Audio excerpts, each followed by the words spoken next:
On this special episode of American Thought Leaders, we interview Walkaway founder Brandon Straka, as well as two other New Yorkers who have walked away from the Democratic Party, Christopher Wright and Daniel Morchy. When Brandon posted his iconic first Walkaway video just over a year ago, he didn't imagine that it would turn into a movement of roughly 500,000 unique social followers and inspire tens of thousands to make original Walkaway videos themselves. Why did they walk away? How were their lives affected as a result? And what was the media's role in all of this? This is American Thought Leaders, and I'm Jekielek. So I'm very excited to have you all here today. Brandon Straka, Daniel, Chris, American Thought Leaders. It's the anniversary of the Walkaway movement, and I'd love you to tell me more about it. Sure. So about a year ago at this time, I started something called the #Walkaway campaign because I was walking away from being a liberal and a Democratic Party voter my entire life, devoted to that party and I think the ideology of liberalism, which was largely influenced by the fact that I am a minority in America as a gay man. And interesting panel that we have today of American minorities who have walked away from the Democratic Party. What happened for me was just the realization that the liberal media was really manipulating, I think, all people, but particularly minorities. And what bothered me so much about that is the realization that they were really using fear, I think, in identity politics to divide people, to scare people, and to manipulate the way that we think and the way that we vote and the way that we behave. And so I knew that I needed to walk away, but I also knew that there were probably a lot of other people who were feeling the way I was feeling.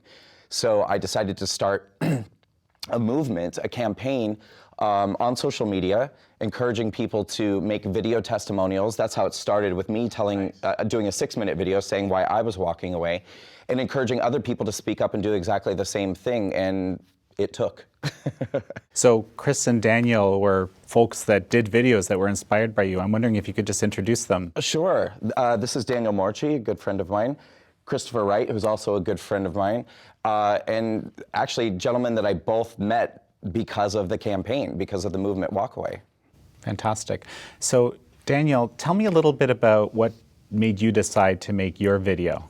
So, well, actually, I never officially made a Walkaway video, but well, Brandon knows that we're doing an educational series, and I did do a video on anti-Semitism, but that is independent of the Walkaway campaign that he started. But my Walkaway experience, I certainly had one when living in New York. You know, as gay and Jewish, it's sort of a given that you are a liberal and you are voting with the Democratic Party. And so during the last election, of course, I was going to be supporting Hillary. That was just the thing to do. I mean, the way the media covered Trump, I mean, and the Democrats spoke of him, he was just like the worst possible thing that could ever happen to this country. He was racist, bigot, homophobe, fascist, and I mean, some people were even calling him Hitler. I mean, that's sort of actually extremely offensive when you consider how it diminishes the Holocaust. But you know, he was basically, I was fearful of ever having Trump as president. So naturally, I voted for Hillary Clinton. And I guess throughout 2017, I began to realize just how manipulative and how much the media lies. All the things that they were saying about him, from his Charlottesville statements to his comments on immigrants being animals, and apparently making fun of a disabled reporter. All those things I slowly began to realize were false. They were either complete lies or lies by omission, taking things out of context. I sort of began waking up to the media, and as well as the Democrat Party. I saw as they became increasingly radical, they embracing socialist policies. They're using identity politics to divide this nation, to race bait. They're complete negligence on the border crisis. I mean, and 1,200 people a day is certainly a crisis. I just saw them using certain people for votes, just targeting minorities, gays, blacks, and then in the end, not really actually doing anything for them. It just came down to votes. It's just a game to them. So I don't know. I woke up, and I think by 2018, I was completely red-pilled. And then when Brandon released his video, red-pilled. So what does that mean for some of our audience's members might not know? Some of them definitely do. Yes. What do you mean by red-pilled? I guess it's actually a reference to the Matrix. If you take the blue pill, you sort of close your eyes and to what's going on in the world, and just kind of turn a blind eye to it all. And it's what you don't know doesn't hurt you, sort of thing. And red pill is sort of waking up and really seeing how things work, what is really going on. It's just sort of a light bulb moment. So, yeah. So red pilled. I like to say I was red pilled in large part to Brandon too. So when you saw his video, his yes, original video. When he released his video exactly a year ago now, oddly enough, I actually saw it from my dad's cousin who lives in London. So it made its way all the way to London, and shortly after it was released. So that was the first time I saw it, and I thought, wow, this is me. I mean, this is everything I've been sort of going through 2017. And even though I was already conscious of my views at that by 2018, seeing his video sort of just reaffirmed my beliefs and my support for Donald Trump. I was like, I guess I think that was really the first time I really said, like, hey, I am a Trump supporter, and it made it a lot easier seeing that video made it a lot easier to sort of be more open about my views and just my support. So that's basically my story. That's fascinating. Something that just struck me about what you've shared and what a number of other people have shared with me is that there's this, if you have these, let's say, more conservative views, especially in a city like New York, you can feel very, very much alone. Absolutely. And you kind of keep them under wraps because, actually, we were talking with Chris. Chris, maybe you can kind of give us a sense of how you stepped into Walkaway as well. We were talking a little bit beforehand about this. We can expand a little more. Yeah, definitely. It kind of goes back. I've always been interested in politics, even as a child. Kind of weird enough, right? In 2008, I was an Obama supporter. I was a leftist, a Democrat, most of my life. So I campaigned for Obama in 2008, went door to door for him, got him a lot of votes, all that good stuff. And what I noticed is after I campaigned for him, in 4 years of Obama, I noticed he wasn't really sticking to his campaign word policies, what he was saying when he was rallying. So I was already kind of looking at the other side in 2012, and I was looking at Herman Cain, and it was Ron Paul were the two candidates I was looking at. But what happened with both candidates was the media, in different ways, attacked both candidates to kind of mess up their chances for becoming elected, even in the primaries. So after that occurred, I kind of said, okay, media kind of looks like they determine who the presidents are in this country, not really the people. So it was interesting to me. So 2016 came around. I was at the 8 years of Obama. I was really looking at the other side, like, okay, who's out there, man? Because we got to have other options. And who caught my attention initially was Dr. Ben Carson. I knew about Dr. Ben Carson for years. My dad's a Seventh-day Adventist pastor to this day. And he met Dr. Ben Carson 3 times. He gave me the book Gifted Hands when I was a child. And he gave me that book saying, hey, young black man in America, a young boy at the time in America, he said, you can be a lot of things in this country. You don't have to be an athlete or a rapper or an actor. You can be successful in, there's different avenues. And he showed me Dr. Ben Carson. I read his book, Gifted Hands. The first biography I read in my life, first book other than a comic book I read in my life, to be honest with you. And it kind of changed my life from that point. I had a lot of respect for the man. So when he ran in 2016, I was Dr. Ben Carson, don't hear nothing. I know who this man is. I'm supporting him. And he was fighting for Christianity at the time, which was getting attacked a lot in this country. So I was really on board with what he had to do. So when he was doing good, he was the #1 candidate in the primary at one time, even over Trump. And when that situation, when that occurred, they attacked him and said, oh, Dr. Ben Carson said that he was accepted to West Point, but there's no documents of him going to West Point or getting accepted to West Point. And he was saying, no, I didn't say I got accepted by West Point. I said I spoke with administration, and they offered me a chance to go there, and I turned it down because I didn't want to go to a medical school. So when I graduated, I'd go right to my field.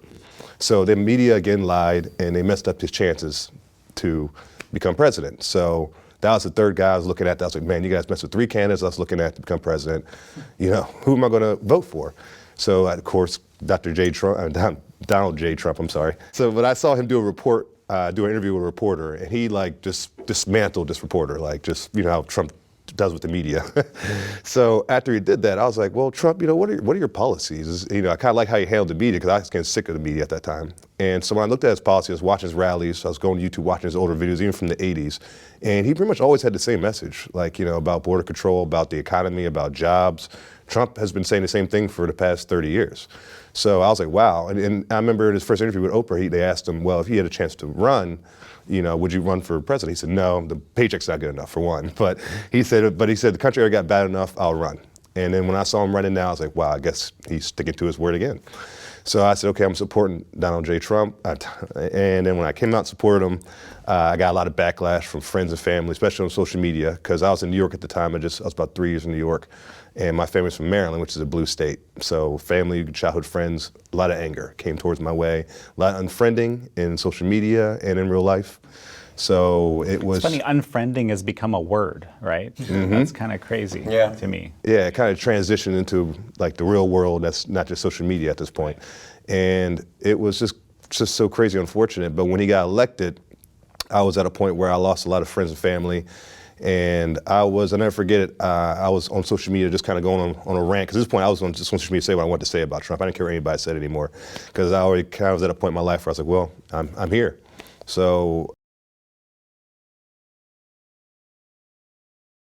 a friend of mine, Kwan, she said to me, Kwan Lynn Green, by the way, she said, why don't you just make videos? Like, why don't you just start making videos? And I'm like, I didn't like taking pictures at that time. I was like, come on, Kwan, seriously, you know, I don't like taking pictures. She's like, just make a video for me talking about your trip on the bus on the way home from New York. So the next day, because she knew New York was an interesting city, so interesting story happened on the bus. I ended up telling the story, walking, just telling the story. And she's told me, I'm like, what do you think? She said, oh, it was great, it made me laugh, it was real fun. I'm like, no, seriously. She said, no, it was a really good video. So the next day I was riding the bus, and that's when I saw Brandon Straka's video here, and it was his Walkaway video. And it felt like, seriously, when I was on the bus watching it, like he was talking to me. Like it was like just my story in a way, like just told from a different voice.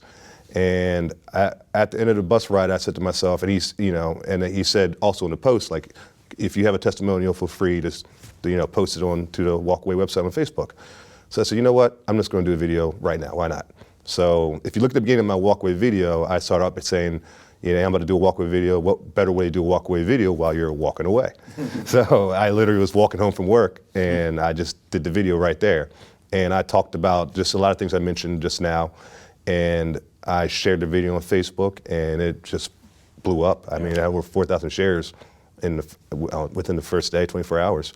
And I had people sending me friend requests all over the place, and it just expanded from there. So to the point where I said, I got to do a YouTube channel, I guess. So well, that's great. Yeah. No, well, we'll make sure to mention that a little bit more about that in the show still. But Brandon, so this is something that actually numerous people have told me, this kind of story that when they saw, and I got this feeling too, when they saw your video, that they felt suddenly, one, they weren't alone, and two, that maybe they could actually talk and face the music, so to speak, right? Face the unfriending, perhaps, right? To use that word, which I really don't like, but yeah. But is that? I'm sure you've heard that numerous times.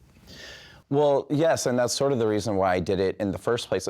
When I wrote the script for that 6-minute video that I put out, initially it was just going to be a Facebook post. It wasn't even going to be a video, because what had happened to me, very similar to Daniel, was that throughout most of 2017, I was being red-pilled and my eyes were being opened, and I was slowly speaking out about it. I mean, just in little subtle ways, just like asking questions on social media. Is it really a Muslim ban? Did he really call all Mexicans rapists? And just even asking those questions, I would get attacked, or I would have people unfriend me, or I would have people slander me and lie about me. I had people, I've been sober almost 5 years. I had people just for asking these questions or having these conversations say, he started drinking again, he's doing drugs. Like people said that I joined a cult. It was insane. The it was gaslighting isn't, yeah, it's gaslighting.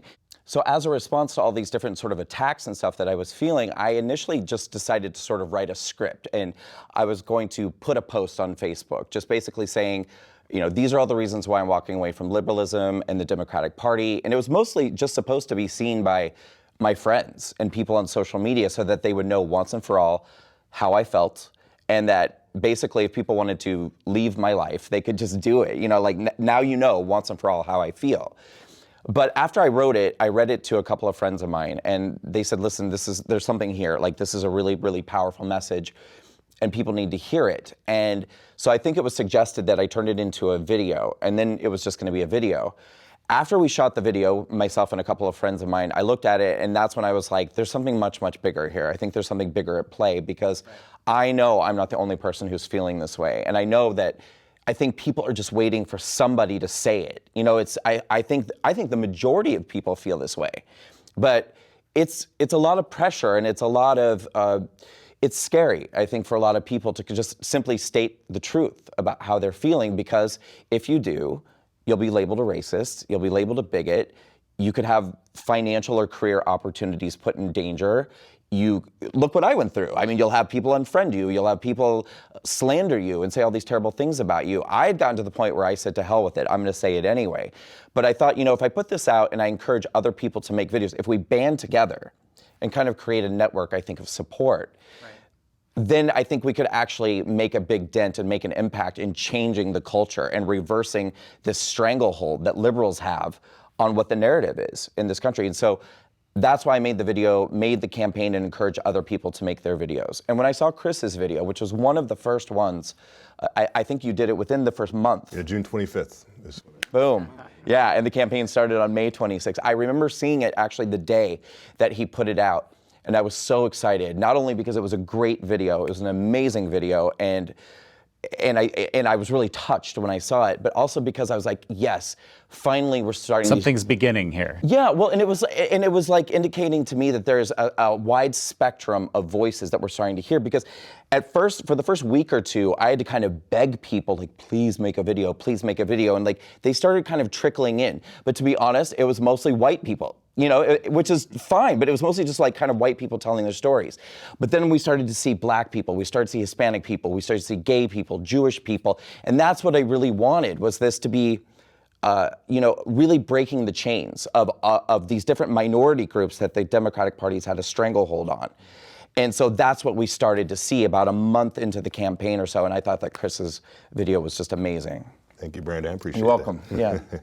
And so it seems like there's this very strong, can we call it political correctness? There's sort of this pressure that you're talking about. You can't, if you say certain things, you know there's going to be a social backlash. You may lose social standing. You may lose your job even, yeah, or the job opportunities or something like that.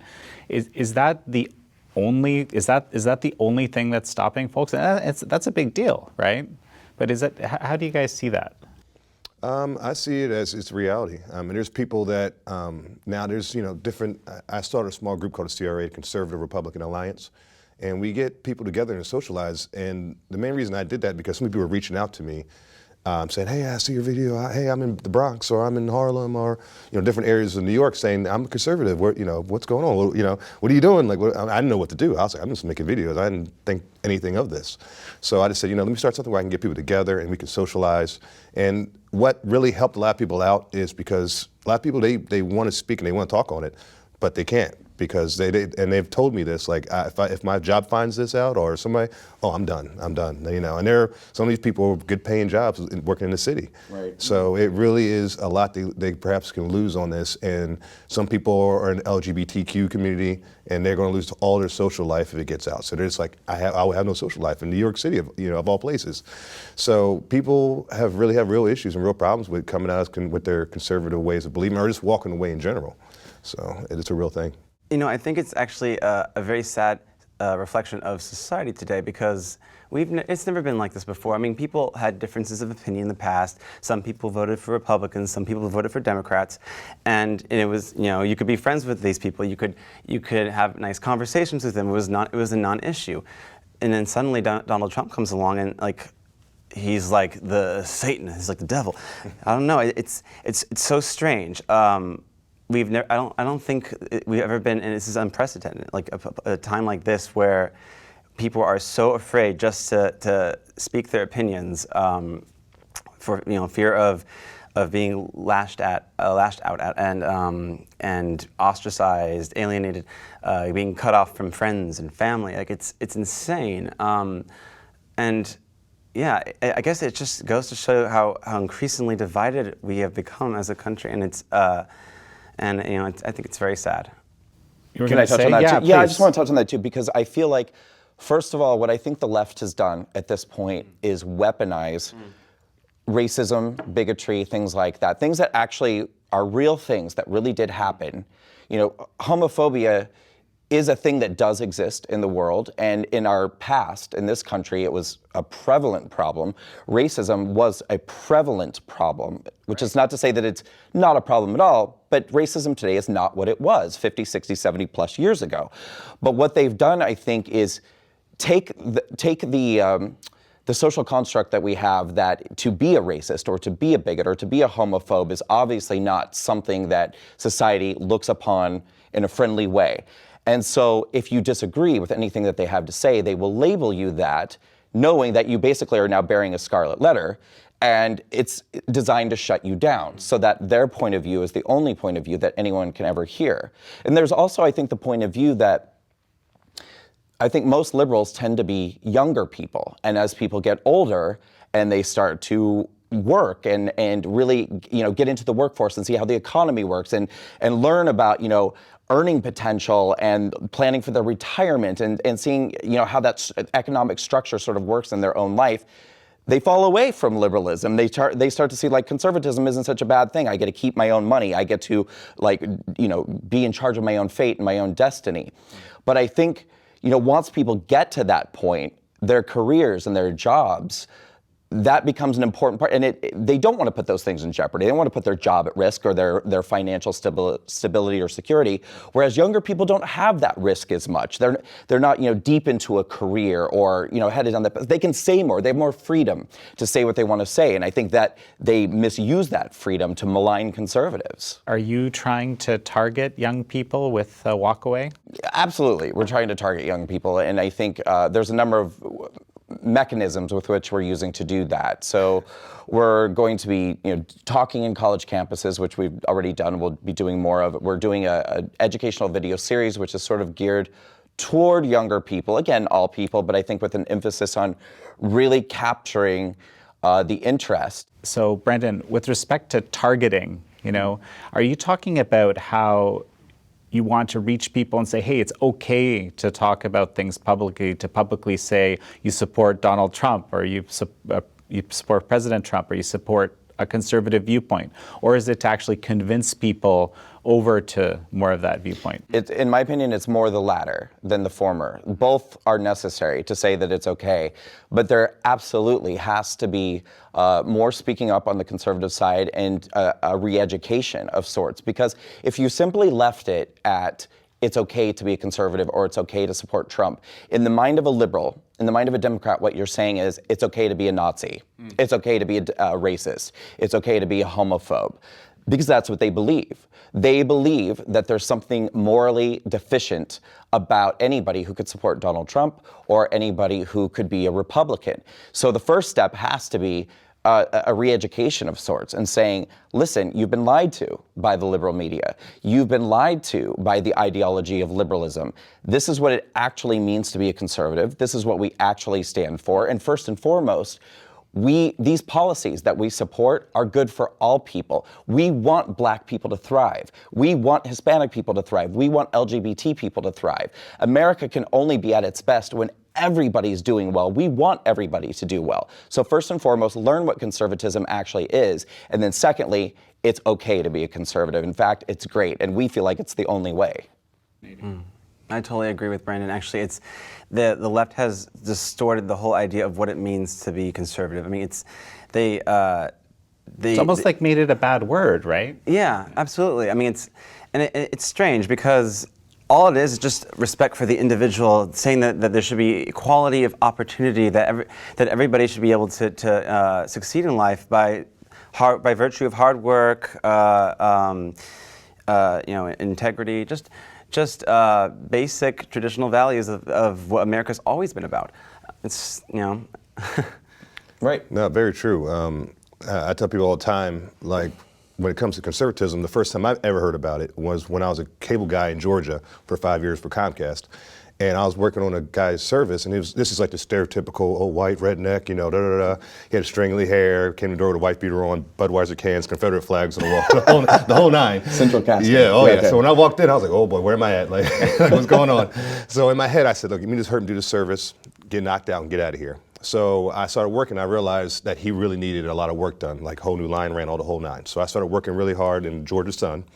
And when I was sweating out there, he said, hey, let me get you something to eat, something to drink. And we started talking. And then we started talking, we got in like a really deep conversation. And it was pretty good. And at the very end of the conversation, I was walking back to my truck to go home. And he pulls me aside and he's like, Yama, can I ask you a few questions? I'm like, sure. And this is about 3 weeks after Obama got elected, his first term. And he's like, who'd you vote for in his last election? And we kind of looked at each other like, come on. And he's like, no, look, it's okay. I totally understand. First black president of the United States. And he's like, guess what? I hope he does a great job. And he's like, you know why? Because if he does a great job, the country does great. And I said, wow, okay, all right. And he's like, can I ask you a few more questions? You can go about your day? I said, sure.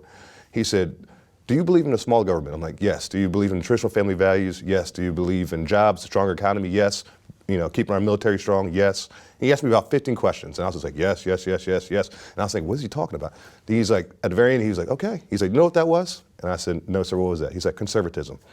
And he was like, think about that. He's like, you're young now, but I feel when you get a little older, you might want to consider conservatism. Fascinating. So your red pilling started a little early here. Yeah, that was 2008, and I wish I remember that gentleman's name, but I still remember that conversation we had. Because back then, even after he told me, when I get older, he thinks I'm going to be more conservative. I looked at him back then like, yeah, right. No, Obama all day. Yes, we can. Yada yada yada. But Red pilling by a redneck. Yeah. Yeah, it turns out they're not racists. Right. And that's the thing about conservatism, just basic conservative values. They say that that your race, your gender, your whatever, your sexual orientation, none of these things should matter. It's just about the individual. It's about what you put into life and is what you get out of it. And in the left has been telling us that all these things, our identities, are inherently holding us back. Like, we're oppressed because we are black, we're oppressed because we're gay. And that is so contrary to what the, to reality, actually.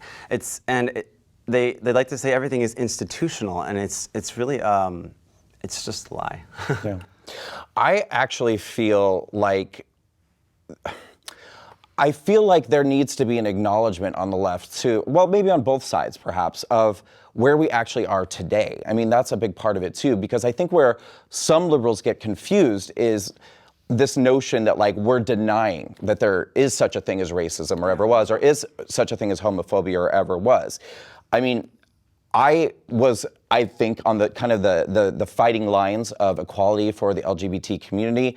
I'm still an advocate of equality for all people, and I always will be. But what I want to focus on is where we are in 2019, because if the goal all along was to fight for equality and to fight to get to a point where we get to participate fully in the American experience just like anybody else does. Well, at this point, the only people oppressing the LGBT community are LGBT people, because the American experience is alive and well and open and available for anybody today. So if you feel like you don't have the choice to vote Republican or vote conservative or, be a part of this or be a part of that, the only person doing that to you is you at this point. Yep. And if you look at it, the Democratic Party has always played identity politics throughout history. And if you look at what they're doing now, they're using groups like Black Lives Matter, the media and other aspects to tell a race, hey, these people are against you, go get them, go attack them. So it's just, they're still the same party, it's just they got a different strategy. And I noticed that as well. And the person that helped me notice that was Dinesh D'Souza, who is and he helped me because when he educated on me on the history of both parties, the movie Hillary's America, I was like, wow, this guy has no dog in the fight. This guy's technically a legal immigrant who came here from another country. So he's like as unbiased as you can get, he's just telling you this is just the history of your country. And when he did that, I was like, wow, why didn't I learn this from my education system in school? Or why didn't the media tell me? And you can see the bias going on still that kept, kind of brainwashed me and my parents' generation and grandparents' generation. And it's just a game that they've been playing with the American people.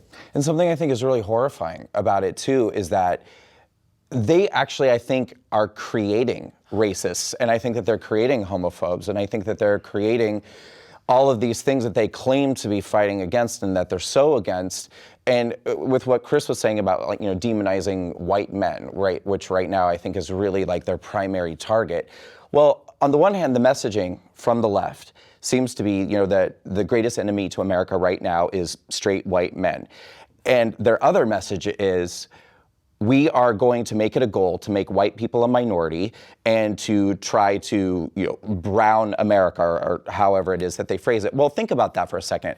If you're a white man in America today who's not a racist, who doesn't have any issues, who doesn't even spend much time thinking about people of other races, but you're constantly getting these messages, we hate you, and we are determined to make you a minority in this country. Well, at what point of course, you're going to become paranoid and defensive, and you're going to start strategically thinking of ways to protect yourself. And they're actually going to create racists out of people who were never racist to begin with. Daniel, you were just, the other thing that you told me about that you're very, very concerned about is this kind of increase in anti-Semitism, right? Absolutely. You, first of all, one of the things we heard early on was when Trump was a candidate, was that he was anti-Semitic, that he's even that he's Hitler, right? Like you said, and so forth. Yet you were telling me a very different story. Yes, the left has been trying to paint Trump as anti-Semitic for a while. I mean, his own daughter converted to Orthodox Judaism. She's more religious than I am. She has Orthodox children, so he's got Orthodox grandchildren, and his record on Israel has been the best of any president, certainly in the last 30 years, and he has demonstrated consistently that he is not anti-Semitic. I mean, it's such a joke that they even say that. Actually, though, I have seen, and this is another one of the reasons why I walked away, is that the Democratic Party has, I wouldn't say openly embraced anti-Semitism, but they have not been very critical of it within their party. Representative Ilhan Omar, Rashida Tlaib, they have said horrendously anti-Semitic things, and all I see from the Democrats is that criticizing them for things that they themselves said is inciting violence against them. It's Islamophobic. I mean, and of course, let me make it clear that this is not even about Muslims or anything, but it just so happens that within the party right now there happen to be some freshman representatives that are Muslim, and they are very anti-Semitic, and they're not. The Democrats are not addressing it adequately, in my opinion, and it's getting worse, and it's unacceptable. I mean, that is just one of the reasons why, only one of the many reasons why I walked away. So. Well, and this is where I feel too, where this whole ideology that they have of the demonization of whiteness they're so concerned about, I think, hating white people that they end up just celebrating anything that anybody who's a non-Caucasian says or does without even really listening or paying attention to what's happening. It's like Daniel said, I mean, there are some very dangerous messages that are coming from some of these people who happen to not be Caucasian. But because they're not Caucasian, it's like, great, diversity, great, this is our strength, great, this, like, let's celebrate, this is wonderful. And it's like, actually, there's some really dangerous messaging that's we're starting to hear. Doesn't matter who said it. Let's address it, let's pay attention to it, you know? And if you address it, I mean, if you address the things that that people who happen to be non-white like are saying, it's like, oh, you're just hating on a brown woman. It's always about identity politics. It's never about the context of what they're saying. It's and that's the problem. Yeah. You even got people like Linda Sarsour out here saying crazy things about the Jewish community. Yeah. And if you looked at even the women's movement that they had on the left had, with the hats and everything they had and all that good stuff, they were inviting people like Linda Sarsour to come up there and speak, and they wouldn't even let women who were conservatives just come in there as guests and be there just to support, the strength of womanhood. They wouldn't even, or women's rights, they wouldn't even let them in. So it's like, are you guys really about equality and women's rights when there's a group of women that you guys won't even let come to your rally? So it's like, what's your true message? It's just about, they claim to be for all LGBT people. They claim to be for all women, but you have to be the right woman or the right LGBT person. In other words, you have to agree with them. And as soon as you disagree with them, then they're not for you.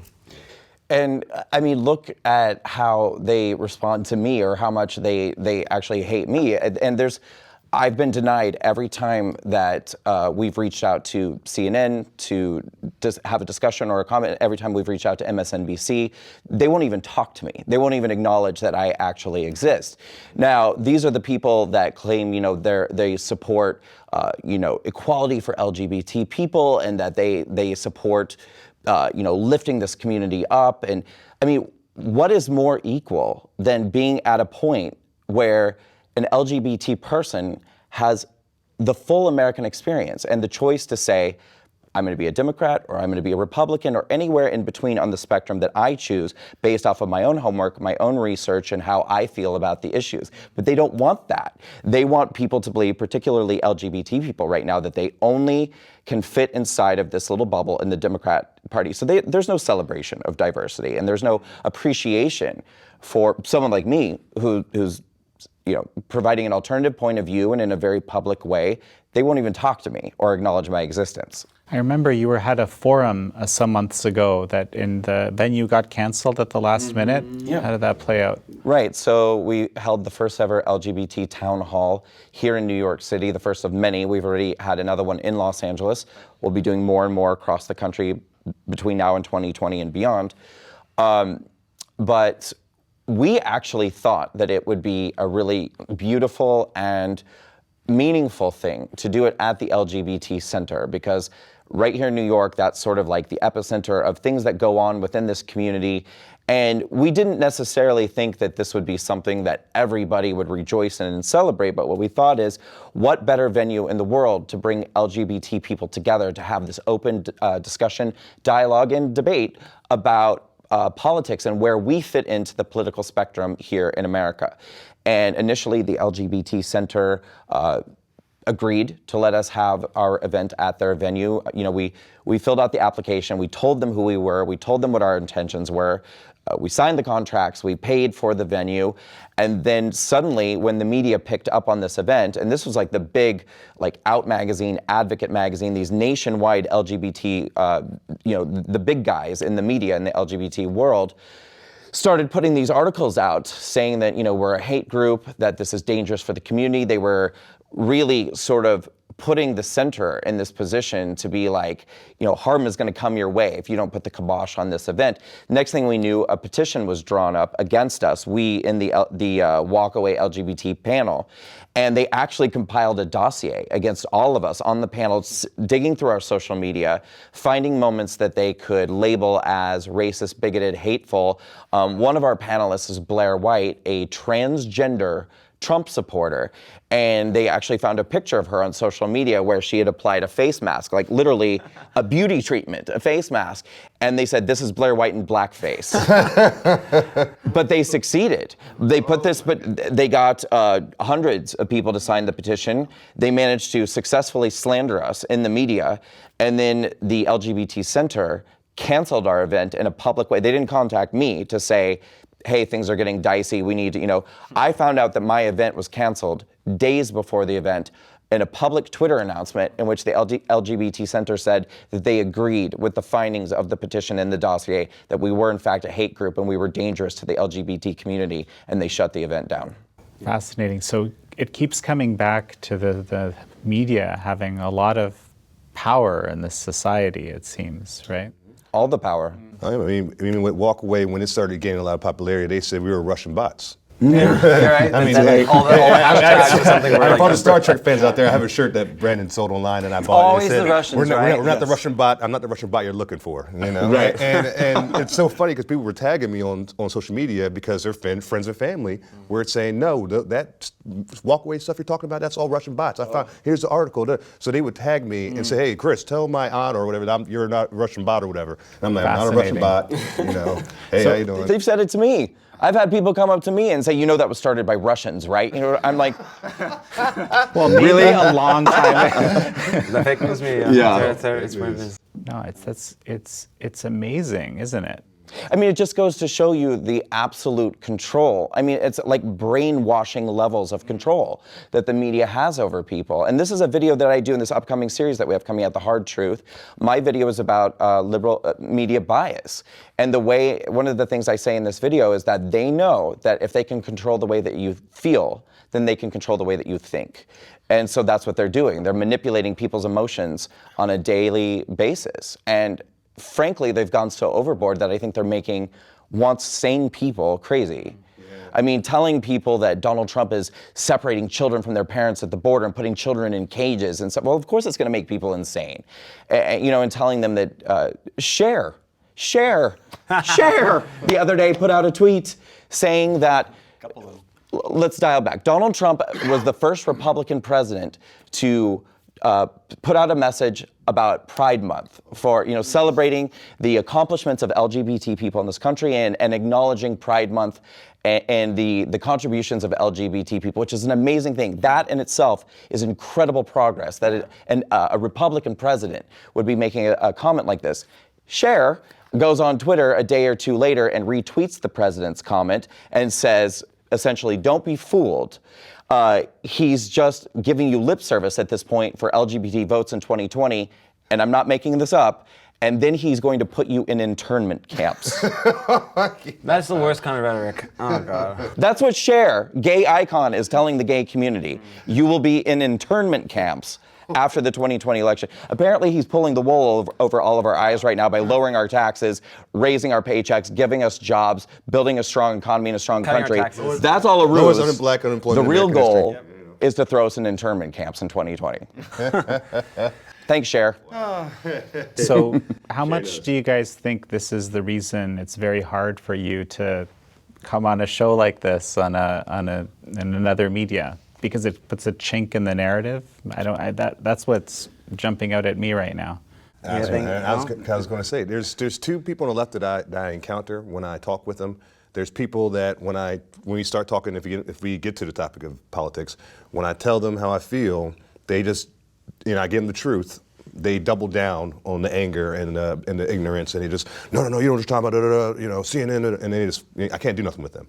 And there's people when I speak with them, they listen to what I have to say, and then they ask me questions. They're like, well, why do what made you decide to support Trump, and what policies that he's done that's helped you, and when they talk with me like that, I'm always willing to talk with them and keep on going with them, because I know that's, like we talked earlier, that's how you red pill somebody, because they're curious. And when they're curious and they have questions, you can answer their questions and just give them facts and evidence, they're like, wow, okay, all right, well, that makes sense.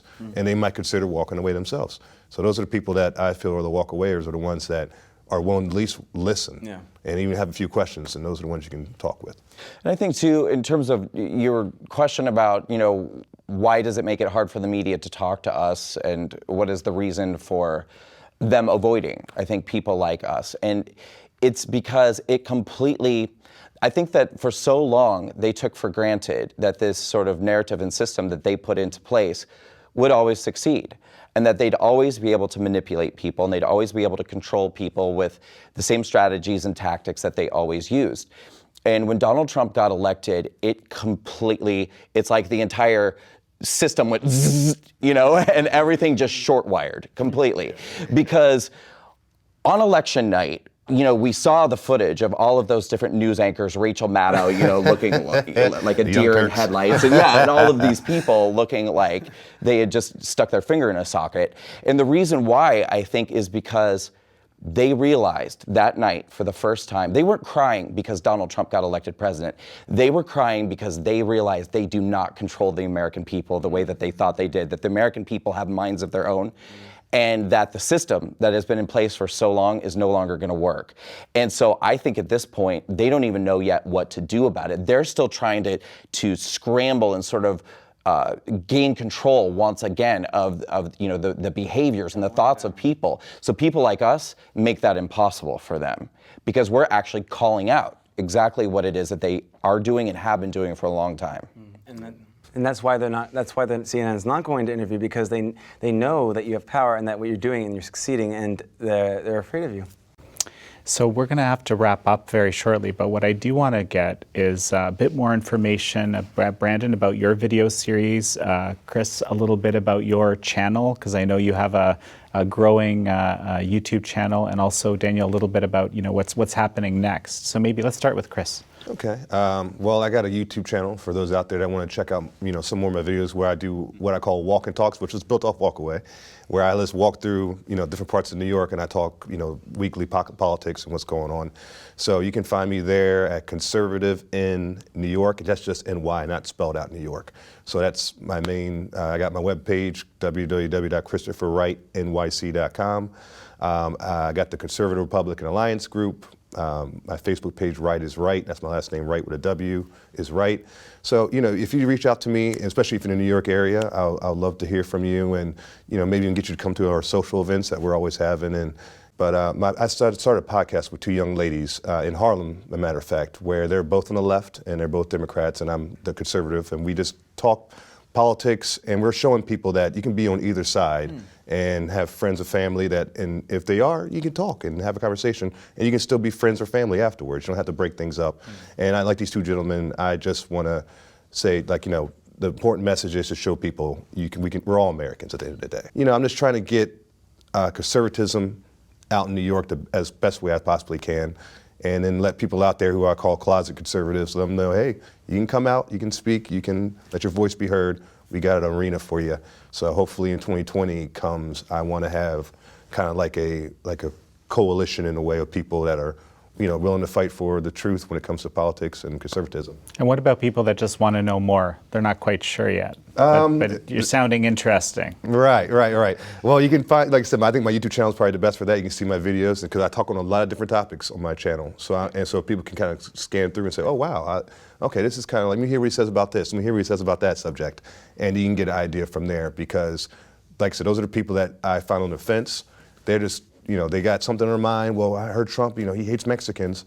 And then they see me for my video about border control. I break it down. No, he didn't say nothing about hating Mexicans. He says he doesn't want illegal immigrants here. And that's the problem we're having, nothing to do with Mexicans. And most illegal immigrants aren't even from Mexico. They're from Honduras and place more south than Mexico, if you look at it. So just check out check the videos out if you can, and to see what I have to say. What about Daniel? What's next for you? Well, aside from spreading the word on Walkaway and continue my involvement with that, I'm actually going to be having a video podcast, a show of my own.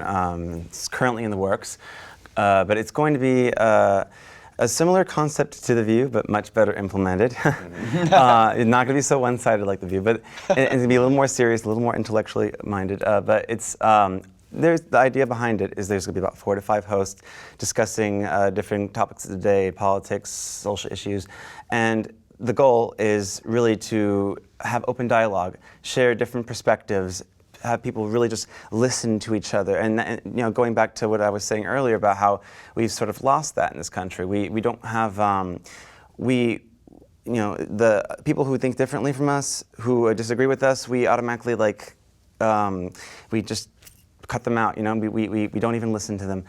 And I want to change that. I want to have a platform. Create some dialogue. Exactly, open dialogue of people who don't even disagree. And the goal is not even to convince the other to win the argument. I just want to be able to have a place that people can just, with completely different views, talk about just stuff. And so that is what I'm currently working on. And I'm hoping I'm hoping that it'll encourage people to just step out of the bubble, not silo themselves, get their news from other sources, be more critical. It's a great message, and we'll look for that. Thank you. Look for that show. And tell me a bit about this educational video series that you're running. I am very excited about this. So we're about to release what Walkaway is calling The Hard Truth, which is our educational video series. Each video is going to be about 5 minutes long with one speaker speaking on a topic. They're beautifully shot with, animation and supplementary graphics, things like that. So they're very interesting and visually stimulating. And we have 5 of them already shot that we'll be releasing soon. Our goal is to release 25, 30 plus between now and the coming election. So the first 5 that we've already shot are on the topics of socialism, liberal media bias, voter registration and activism, racism and segregation, and anti-Semitism. Daniel did a video for us about anti-Semitism.